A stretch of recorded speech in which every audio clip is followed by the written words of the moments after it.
Hello friends, welcome back to our YouTube channel. तो आज की इस वीडियो में हम डिस्कस करेंगे बीएससी नर्सिंग थर्ड सेमेस्टर के सब्जेक्ट पैथोलॉजी की, जिसमें आज मैं यूनिट 1 का एक टॉपिक लेकर आया हूँ जिसका नाम है नियोप्लाजिया। नियोप्लाजिया एक वेरी वेरी इंपॉर्टेंट क्वेश्चन है पैथोलॉजी सब्जेक्ट का, जो कि आपके एग्जाम के बेसिस से 5 मार्क्स का एक इम्पोर्टेंट क्वेश्चन बन जाता है।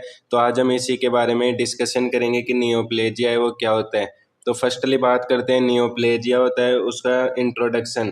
Neoplasia means new growth. Neoplasia का मतलब होता है कि नई सेल्स हैं उनका ग्रोथ होना। It refers to an abnormal and uncontrolled proliferation of cells which continuous even after the original stimulus is removed.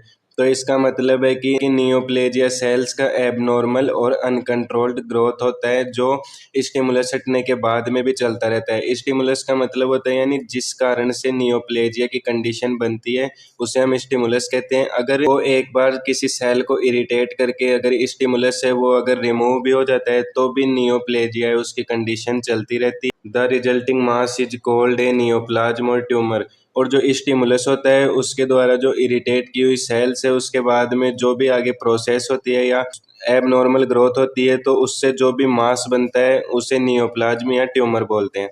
Introduction के बाद में बात करते हैं कोजेज की नियोप्लाजिया उसके कौन कौन से कोजेज हैं।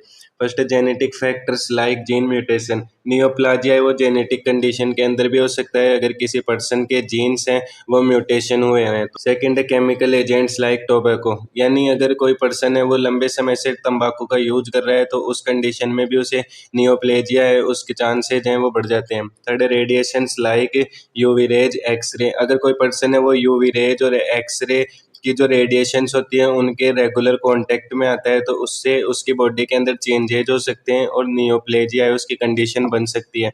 फोर्थ वायरल इन्फेक्शन एचपीवी और hepatitis B, human papilloma virus और हिपेटाइटिस बी जैसे वायरल इन्फेक्शन नियोप्लेजिया है उसकी कंडीशन कोज कर सकते हैं। फिफ्थ है हार्मोनल फैक्टर्स एस्ट्रोजन एंड्रोजन, अगर कोई पर्सन उसके अंदर एस्ट्रोजन और एंड्रोजन जो हार्मोन है उसके लेवल बढ़ है तो उस कंडीशन में भी वो नियोप्लेजिया है उसको कोज कर सकते हैं, क्योंकि इन दोनों के लेवल बढ़ने से क्या होता है जो सेल्स होती है उनके अंदर ग्रोथ ज़्यादा होना स्टार्ट हो जाती है। तो ये थे कोजेज नियोप्लेजिया के। उसके बाद में बात करते हैं नियोप्लेजिया के कैरेक्टरिस्टिक्स। फर्स्ट है autonomous growth, growth without normal regulatory control, अपने कंट्रोल से बाहर ग्रोथ करता है इसके अंदर नियोप्लेजिया जो होता है उसके कंडीशन में।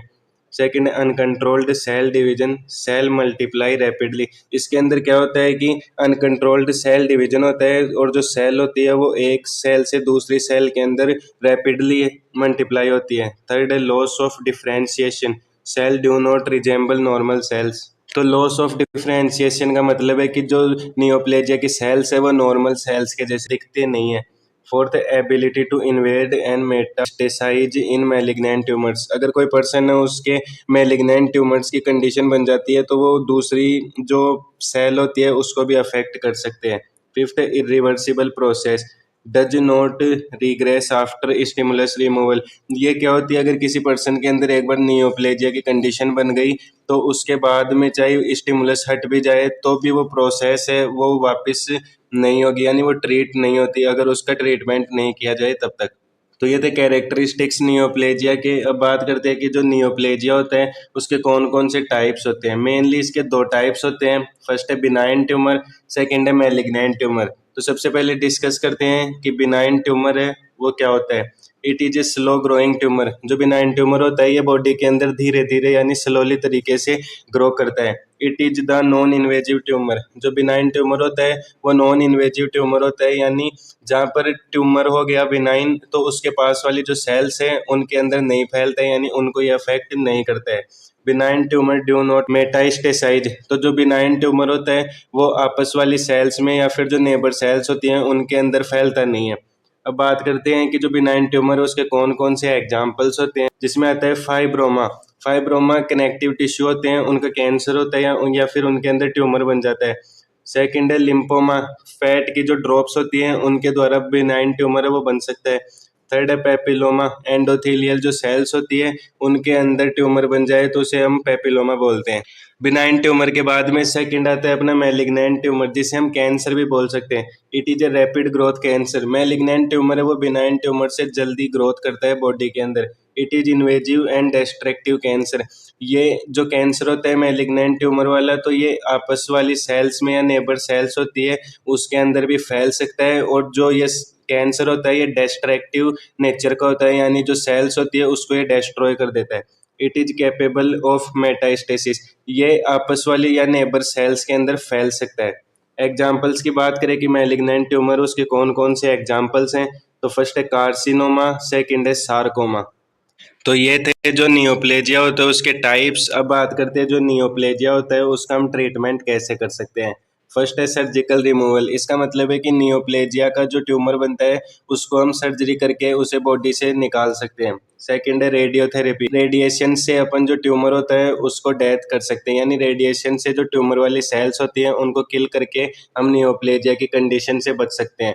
थर्ड है कीमोथेरेपी। ड्रग्स से कैंसर की जो सेल्स होती है उनको डिस्ट्रॉय कर सकते हैं, जिसे हम कीमोथेरेपी के द्वारा करते हैं, तो इससे भी नियोप्लेजिया की कंडीशन से बचा जा सकता है। फोर्थ है इम्यूनोथेरेपी। जो बॉडी की इम्यून सिस्टम है उसके पावर को इंक्रीज करके नियोप्लेजिया की जो कंडीशन होती है उससे बच सकते हैं। फिफ्थ है टारगेटेड थेरेपी। स्पेसिफिक मॉलिक्यूल्स पर अटैक करते हैं इसके अंदर, जिसे हम टारगेट थेरेपी के नाम से बोलते हैं। यानी जो ट्यूमर की जो मेन सेल्स होती है जो ज़्यादा मात्रा में फैली हुई है आपस में, तो उनको इसके अंदर डिस्ट्रॉय किया जाता है ताकि नियोप्लेजिया की कंडीशन है उसके अंदर इम्प्रूवमेंट किया जा सके। उसके बाद में आता है कि जो नियोप्लेजिया के टाइप है बिनाइन और मैलिग्नेंट ट्यूमर, उनके अंदर क्या डिफरेंस होता है। तो फर्स्ट बात करें ग्रोथ रेट, तो जो बिनाइन ट्यूमर होता है उसके अंदर जो सेल्स की ग्रोथ होती है वो धीरे होती है, और जो मैलिग्नेंट ट्यूमर होता है उसके अंदर तेज होती है, यानी जल्दी से स्प्रेड करता है आपस वाली सेल्स में। सेकंड है इन्वेजन, यानी जो आसपास वाली सेल्स है उनको क्या ये अफेक्ट करता है, नहीं करता। तो जो बिनाइन ट्यूमर है ये फैलता नहीं है, यानी आसपास वाली जो सेल्स होती है उनको अफेक्ट नहीं करता। और ये ट्यूमर के आसपास वाली सेल्स को जो मैलिग्नेंट ट्यूमर है वो अफेक्ट करता है। थर्ड है मेटास्टेसिस। जो बिनाइन ट्यूमर होता है उसके अंदर मेटास्टेसिस की कंडीशन है वो बहुत रेयर चांस के अंदर ही अकर होती है। मेटास्टेसिस का मतलब है कि जो ट्यूमर वाली सेल्स है उसके पास जो नॉर्मल सेल्स हैं उनके अंदर नहीं फैलता है बिनाइन ट्यूमर में, जबकि मैलिग्नेंट ट्यूमर है उसके अंदर फैलता है। फोर्थ है रीअक्रेंस, यानी एक बार अगर बिनाइन ट्यूमर हो जाता है तो वो अगली बार नहीं होता है। और जो मैलिग्नेंट ट्यूमर है उसके अंदर दोबारा से देखने को मिल सकता है बॉडी में। अब बात करते हैं इनके एग्जाम्पल्स की कि बिनाइन और मैलिग्नेंट ट्यूमर उनके कौन कौन से एग्जाम्पल्स हैं। बिनाइन ट्यूमर के एग्जाम्पल है लिम्फोमा। फैट अगर ब्लड के अंदर कलेक्ट हो जाए तो उससे एक वो ट्यूमर लाइक स्ट्रक्चर बना लेते हैं जिसे हम लिम्फोमा कहते हैं। और एक होता है कार्सिनोमा। कार्सिनोमा एक इन्वेजिव कैंसर होता है। तो ये थे मैलिग्नेंट और बिनाइन ट्यूमर का डिफरेंस। तो ये था आज का हमारा टॉपिक नियोप्लेजिया। आई होप आप सभी को अच्छे से क्लियर हो गया होगा। अगर आपको ये वीडियो हेल्पफुल लगती है तो वीडियो को लाइक, शेयर और हमारे चैनल को सब्सक्राइब करें। नेक्स्ट वीडियो में हम डिस्कस करेंगे कि जो नॉर्मल सेल्स होती है और जो कैंसर वाली सेल्स होती है उनके बारे में स्टडी करेंगे। तो मिलते हैं नेक्स्ट वीडियो में।